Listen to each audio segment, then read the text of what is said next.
For a great cup of joe, there's one thing you should know. Your morning brew can also be playful. Buff Boy Brewing guys make the temperature rise. And you surely feel naughty when you swallow our coffee. If you want some real heat, give your mouth a fine treat. You will want some more, rest assured. Buff Boy Brewing, you can't get enough of. It's time for The Scribble, your weekly fix of celebrity chats, bizarre stories in the news, and basic random chatter with best-selling author and syndicated radio host Jeremy Bradley. Make sure your seat is in the upright and locked position and your barf bag is securely in place. Here's Jeremy Bradley. Thank you very much, Larson. Jeremy Bradley here. This is The Scribble. I gotta open up and be honest right off the top of the show. I just lost my shit on a telemarketer literally moments ago, and if I wasn't the HR department for our company, I would be fired. I totally just I'm not shaking. I'm worked up. Now I got to do this show. Let me explain. First of all, we got a great show for you today. Matt Iseman, co-host of American Ninja Warrior, is coming up. So let me put that out there right away, because a lot of times they say, Jerry, you didn't preview what's coming up. There you go. I just did it. Matt Iseman's making his return to the show. We talk with him every season. Okay, so I'm sitting here, and we're in a radio studio. So this isn't just, somebody hosting a podcast in their basement or something. Like we have a legitimate company where we produce radio shows, and I'm physically in a radio studio. And we have it's called the hotline. It's a studio phone line, right? So it's not just that we have like a cell phone connected into a computer. There's a freaking board in the other room. Like we've got the dials and everything to, get a radio show broadcasting live. And so our studio hotline is it's an unlisted 800 number. So unless you have the number or you just misdial or something, you're not going to get the number. It's a phone number that the celebrity guests have. It doesn't it doesn't ring to a person's desk. It doesn't ring to a switchboard. It basically into a board technically it does, into an audio mixing board, but not a switchboard that somebody's going to ever answer the call unless we're doing the show here. And so when we're dark, when we're not doing a show, when this room is empty, nobody would answer the phone because we're not expecting a call. There's nothing happening. So when we come and sit down, when I come into the studio, the phone is sort of beside me. I press a button, or they press the button and patch it through. However we have it set up, there is a phone right beside me that it'll either be blinking, that there's voicemail or missed calls. Well, we have a voicemail just in the very rare instance where, we might have an issue with a celebrity connecting or something, and then the recording just says to call, the main number, whatever it is. Nevertheless, if you don't have the phone number, you shouldn't be calling it. So we've had a telemarketer for well over 2 years. It's a furnace cleaning company that one of the last times that they called while I was sitting here, I was doing a radio show at the time. They called while I was on the air. Now, we were playing music or whatever the hell we were doing at the time, so it wasn't like it was broadcasting. But I thought, okay, well, here I am. This call, any phone call that comes through the line, it most likely is being recorded, because that's what we're doing here. You're calling into a radio studio. And we can't get in trouble. We cannot. Let me remind people, if you're not familiar with broadcasting, if you are knowingly calling a radio studio, and the recording, the voicemail recording would tell them that that's what they've reached, we can play anything. So there is no expectation of privacy if you are calling a broadcast outlet, especially a line like this. Now, if you were calling, main switchboard or somebody's office, okay, that's different. You are calling a studio line to a radio show. Now, again, if you're misdialing or whatever, that's fine. Don't call again. Why would you keep calling? So anyway, back, it was at least 2021, just digging through our records in the moments that we had since the call, just 17 minutes ago now, that we do have the recording of the call of me saying, don't call again. We have the caller ID from every second day when they've been calling for however long. Now, again, this isn't an office where I'm physically in this room, 8 hours a day. We come in here, we tape a show, we leave. It's not a high traffic area. But when you see the same phone number over and over and over again, so when I saw them lighting up the line just now as I'm getting ready for this show, I thought, fuck it, I'm answering this call, and I'm putting them on blast. I didn't I didn't swear, did I? I'm looking at my... No, I didn't swear. I was just very, very aggressive. Now, this is where people will go and say, well, they were just doing their job. They just called. Well, but that's one of the dangers of customer service, though. And I would play the call. But, again, like I said, I'd be called out for being an asshole. And it's just kind of like, you know what? When you're told not to do it, and you do it anyway, and we've told multiple times not to do it, and the 17 times that you called and there was no answer last week, give up already. Give up. Give up. Either we see your phone number, we're not interested, that's why we're not answering, or it's just a number that doesn't exist anymore, or doesn't, answer. So, yeah, I lost my shit. I did. So, enough about that. Speaking of phones, though, Matt Iseman will be, we're going to take a break. Matt Iseman will be joining us on the show right after this. I didn't yell at him.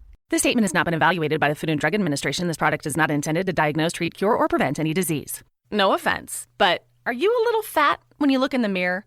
How would you like to learn the secret to losing 3 to 5 pounds a week without joining the gym or going through any crazy diets? It's called Body Sculpt RX. For the last 2 decades, we've helped countless people lose thousands of pounds. And now, it's your turn. Learn how to lose weight with one simple phone call and no prescription needed. You'll see an amazing difference in a matter of days.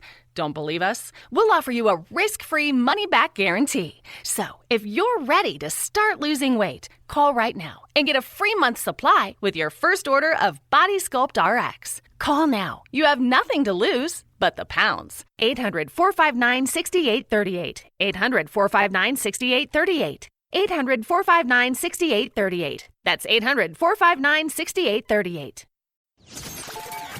American Ninja Warrior is back on NBC this summer, and of course we have to check in with our friend Matt Iseman to talk about the latest competition, and of course the latest Trump indictment. I'm kidding. We're not talking politics. Matt, keep him on the edge of his seat there. Matt Iseman is on the phone. Hello, Matt Iseman. Well, Jeremy, that's interesting because a lot of people have said with the presidential debate being so challenging, possibly not even being held, they thought that the candidacy really should come down to people racing on an American Ninja Warrior course. And Akbar and I said, if our country needs us, we will do it.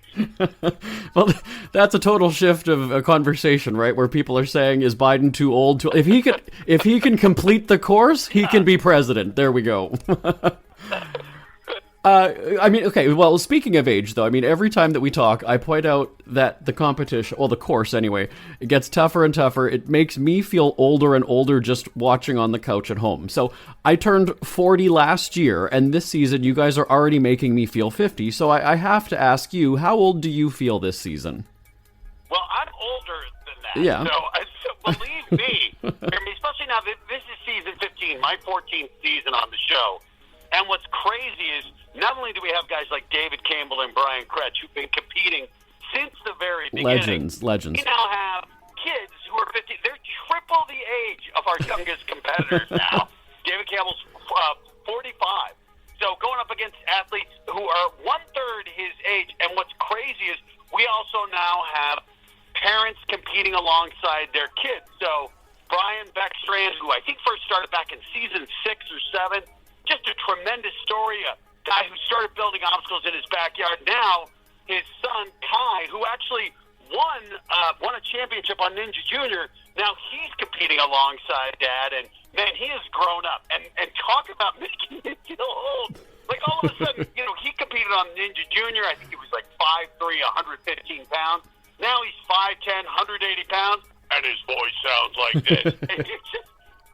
It's remarkable. But what's really been cool, Jeremy, is seeing how the show used to go where there weren't any obstacles. Nobody other than David Campbell had an obstacle available to them. For a warp wall, people would go to a skate park and try to run up a ramp. But now you've seen, not only are there gyms everywhere, not only are there leagues that go year-round, we're seeing kids who've grown up not as gymnasts or rock climbers or baseball players or wrestlers or whatever who found ninja. They grew up as Ninja Warriors. This was the sport they've chosen, and it shows when they get on the course. And you know what, though? Let's be honest. It's great that they are being, active and training their bodies. They're not causing trouble in their neighborhoods. They're not glued to their phones all day. So you know what? This is a great hobby to have, I think. Yes. Well, and the really cool thing, too, Jeremy, is, it's a great hobby. and Ninja, like a lot of sports, but I think in a different way, Ninja has such a community about it. And the cool thing is, we all played sports, and there's always a hierarchy in sport. And especially, I remember when you were a freshman on the team, you'd get hazed. You know, you'd have to carry the equipment. Yeah. The seniors would make you do things just to kind of earn your stripes on the team. But at Ninja Warrior, the cool thing is you could walk into a gym having never done a pull-up or a push-up. But if you walk into that gym, even the most experienced ninjas will greet you as a peer.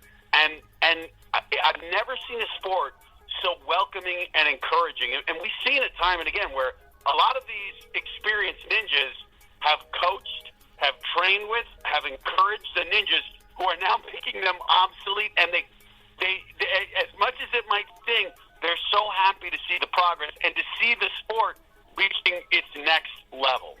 And I think what's cool is that, yes, it's a sport, but it's also, a reality competition show. This is one of those shows where we're not rooting for the people to lose. Because I've said before, on game shows, those contestants are so obnoxious with their personality. Like, I realize they're cast because of their personality.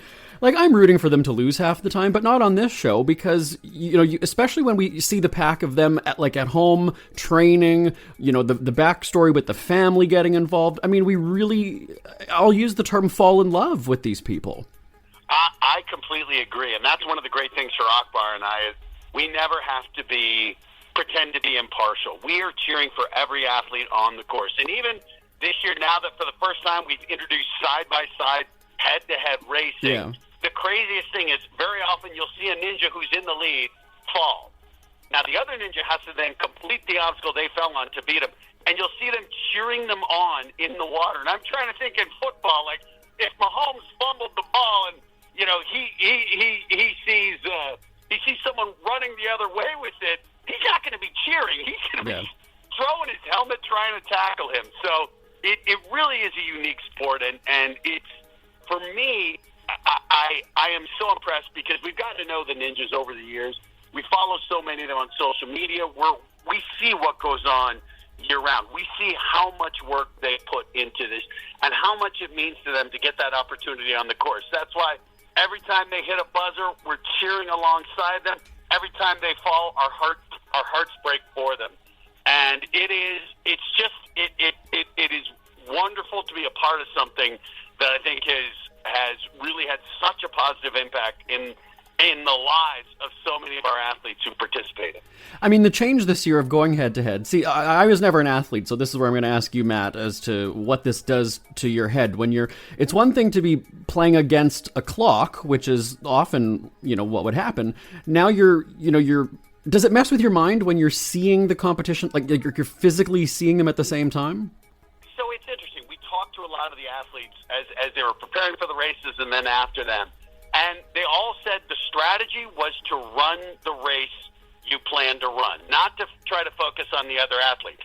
That was the strategy. But inevitably, what we saw is, particularly because they're side by side, you often saw athletes stealing a glance, looking at the competitor. And you would often see just that glance would often cause someone to lose focus, to miss a hand placement, and to end the run. So it was really interesting to see the challenges of it. But the great thing was then we also saw the upside of these athletes were pushing each other to go faster, to go harder, to go farther than they might have been comfortable with. And we ended up seeing some spectacular performances. And the races, some of the finishes were just electrifying. It was a little nervous because it's really a departure from something we've done on the main show. We've had Ninja Junior was side by side. We had Ninja versus Ninja, where sometimes they'd be on the same obstacle together, get physical.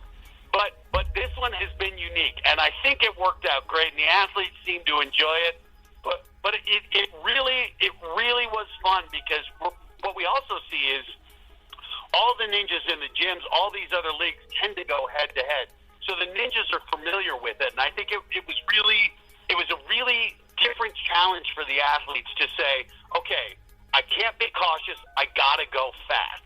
And I thought we just saw some of the athletes really rise to the occasion, and it was a ton of fun. For us, I mean, the athletes might have felt a lot more pressure than we did, Jeremy, because it is such a different beast when it's not just focused on the obstacle, but having to really keep that 360-degree view of everything going on. I mean, your guys are always kicking it up a notch and adding in twists for the next season. So I've got one. I'm going to pitch it to you. You're kind of a big deal at NBC, so maybe you can make this happen. Is the same kind? You are. Okay, so you have the American Gladiators facing off with these people as they're running the course. Can you? It wasn't Gladiators was NBC, wasn't it? It was. It was, and Jeremy, I will tell you, Akbar and I very early on asked if we could get a tennis ball cannon up in the host tower, and they said no. They did not trust us with the tennis ball cannon. It's interesting. We've actually had Evan Gollard was a great athlete in the early seasons, a Ninja Warrior, who'd been an American Gladiator. He won the show, and he came over. So there's always a lot of crossover, and it's interesting. I think our show definitely owes some of its roots to Gladiator, which I think influenced the show in Japan from which our show came. And it's, I think there's always something about competition that it's why people love reality TV, where it's not scripted, that there can be things where it's, hey, this is a crazy circumstance or something with Big Brother or with Survivor, you're in a jungle, whatever. But I think people still respond to the idea of putting yourself up to try to be the best version of yourself, to try to beat the course, and now to try to beat another athlete. And I think it is human nature, right? Survival of the fittest. We really respond to it. So we just had a blast with the season, and I would love to get Gladiator back. I'd love to pair with The Voice, just because my friend Kelly Clarkson, I would love to have her sing an American Ninja Warrior theme song, just to write something original. Probably based around me and Akbar, but maybe mention the athletes too. So there are a lot of things we'd like to do to get some NBC synergy going on. Well, the reason they didn't give you tennis balls is because they knew you two would be shooting each other. That's really what would be happening. Listen, Akbar would be shooting me, and there's nothing I could do about it. That man is enormous. So I would never pick a battle with him in any form. Okay, well, we got to wrap this up, but we got to end this with confession time, because you guys lowered the age limit for the show. So here's where I was a nerd when I was 15 years old, and I need you to be honest as well. I mean, I was sitting on my bed playing with Lego and building concert stages and TV studios and reenacting shows and musicals. Wow. Yeah, what was Matt Iseman doing at 15 years old? No lying here, Matt. Be honest. Well, Jeremy, you may be surprised to know I was a two-time computer camp veteran. I had an Apple IIe in my basement with dual disk drives. I love computer tech. I love video games. I had Nintendo, but and I was playing sports. But I think 50-year-old me, I discovered girls, but I was way too shy to talk to them at that point. So I think you know what I was doing, and this is crazy. Here's what I was doing.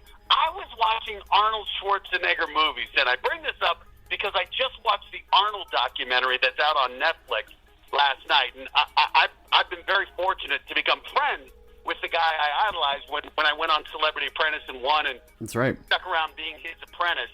And it's the craziest thing, because I was watching that documentary last night, and he is one of the most inspiring forces of nature I've ever been around in my life. And it was really cool to think back, because in my childhood bedroom, I got the Predator poster back when I was 16. So a year older, when the movie came out, it's still on my bedroom wall. And I was just with my mom, and again, she said the same thing. She said, Matt, could you imagine when you were 16, that guy whose poster you had on the wall, you'd now become friends with? And so it is one of those crazy things when you talk about what was I doing at 15. I guess I was having a dream of how my life would be today, and it's better than I could have imagined. Well, there you go, everybody. Jeremy and Matt making you feel old again, so we appreciate that as well. And I just... What concert stadiums?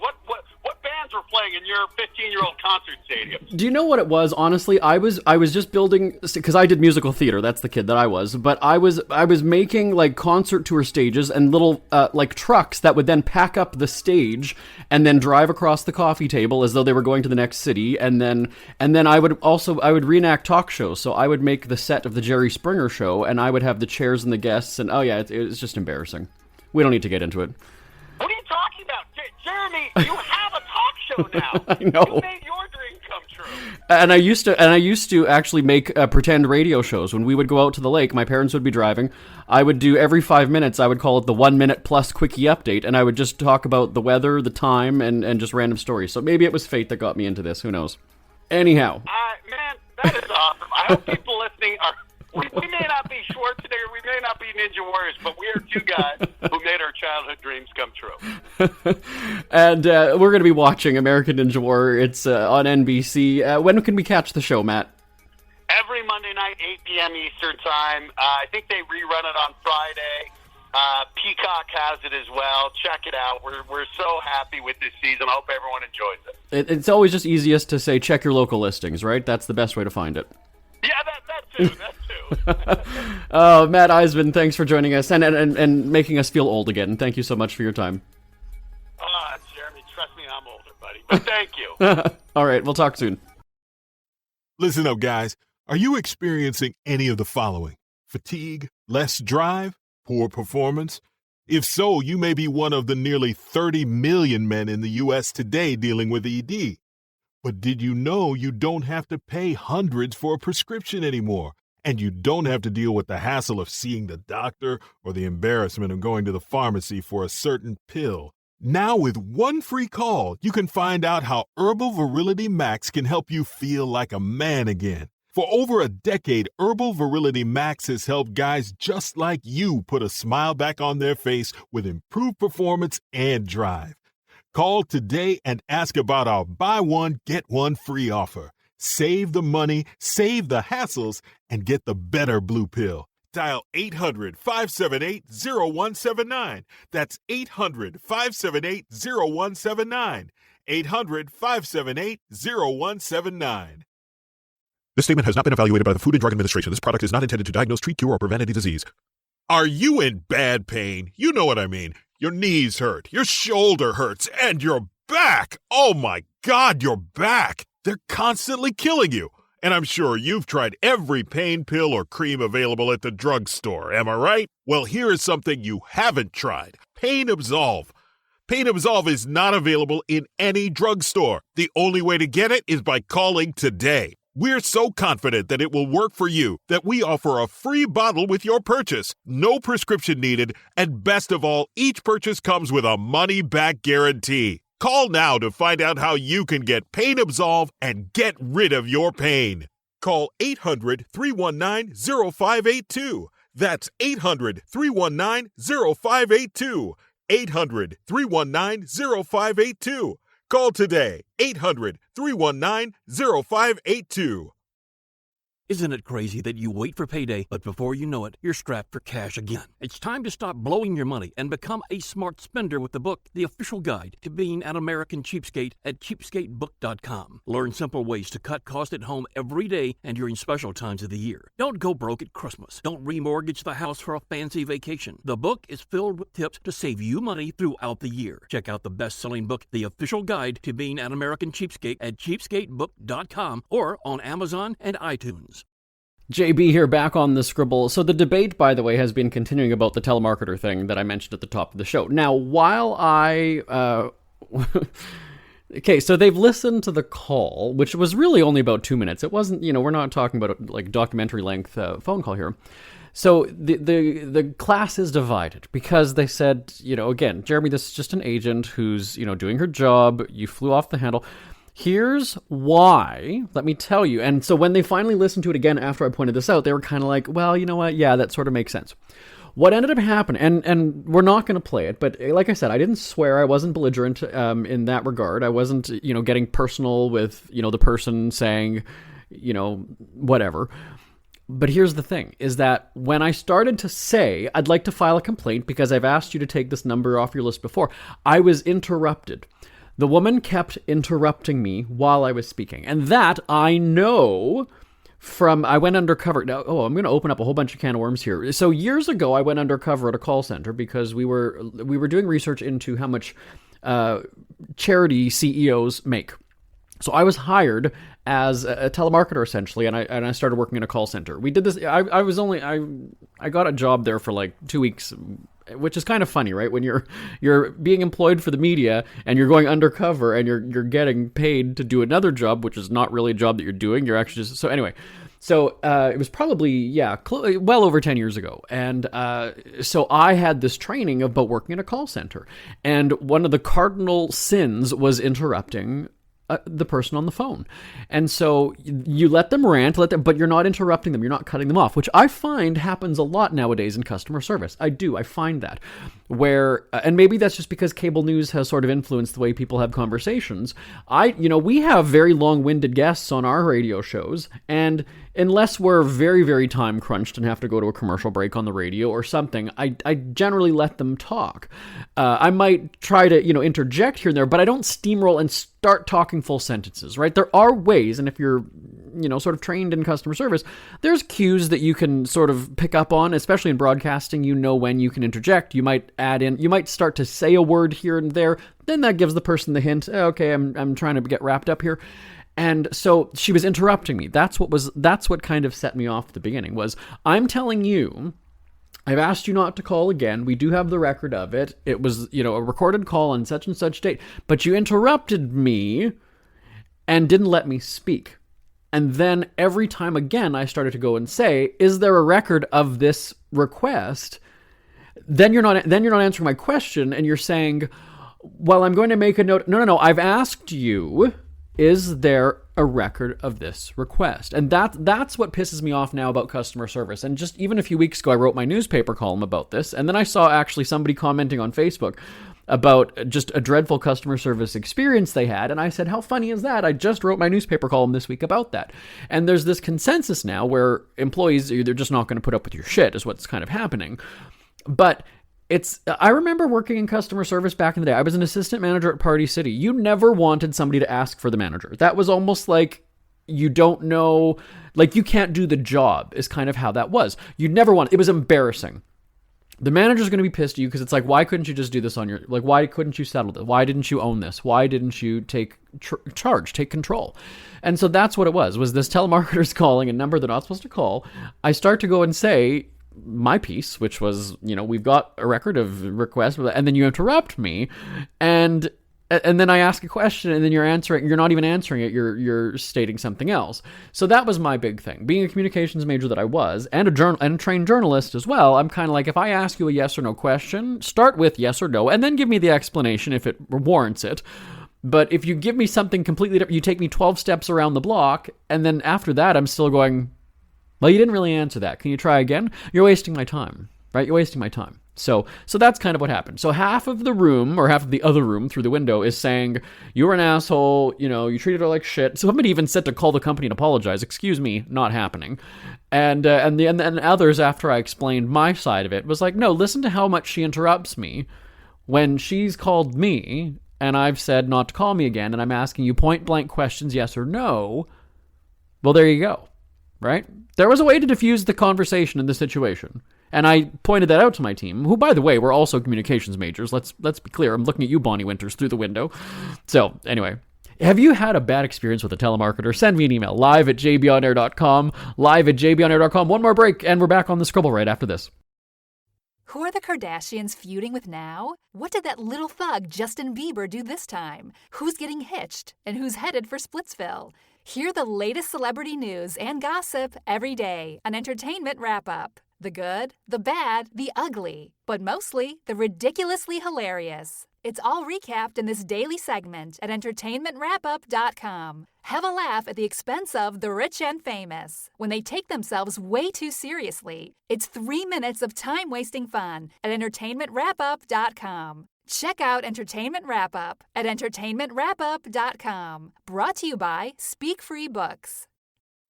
It's never too early to start thinking about your next holiday. Have you checked out Mexico recently? From tequila tasting, swimming with horses, to ziplining through the jungle and watching whales and dolphins in their natural habitat, Puerto Vallarta has it all.